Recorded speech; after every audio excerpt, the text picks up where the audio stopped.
Sa bawat tibok, lalong lumalalim ang nadarama. May pag-asa bang lalagpas ang nadarama bilang kaibigan? O ang damdamin ko'y mananatiling lihim lang sa dilim ng walang hanggan? Nagsimula sa simple na pasulyap-sulyap, magpapapansin sa'yo. Umabot sa palitan ng mga mensahe, kilig na kilig ako. Kumusta, kain na, hello, magandang umaga. Ingat ka, pahinga, huwag kang masyadong magpupuyat pa. Naramdaman ng puso na dahan-dahan na pag nahuhulog sa'yo. Sa kada araw natin na pag-uusap, meron nang namumuo. Ngunit di ko na alam kung anong patutunguhan.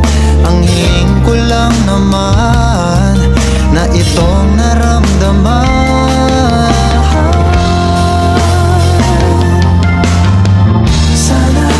Sana naman ay mapagbigyan na at nang mapakinggan ang tibok ng puso kong sa'yo lang naramdaman ng tunay na kaligayahan. Sana naman mapagbigyan ng tibok ng puso.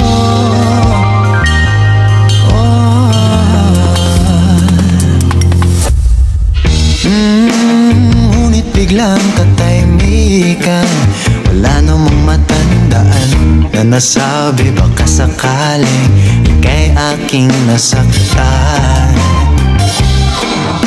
Bigla na lamang ika'y di nagparamdam. Ako ba'y pinagsawaan o may ginagawa lahat? Sabihin ng totoo upang di na malito. Saan ba lugar? Dahil di ko na alam kung anong patutunguhan. Ang hiling ko lang naman na itong naramdaman.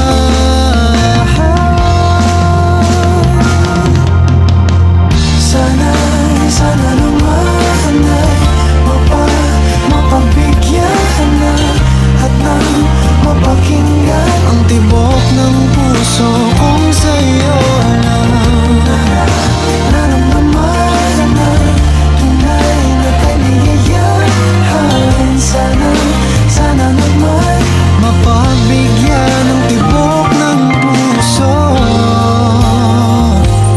Oh no,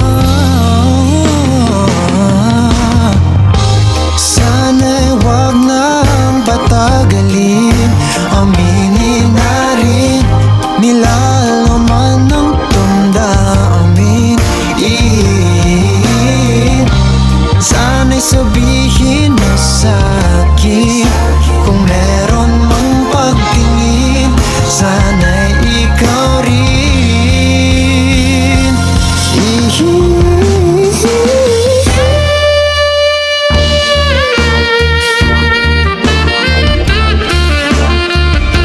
The best kami na. Ano, Ella? Congrats. Hindi, si Andre.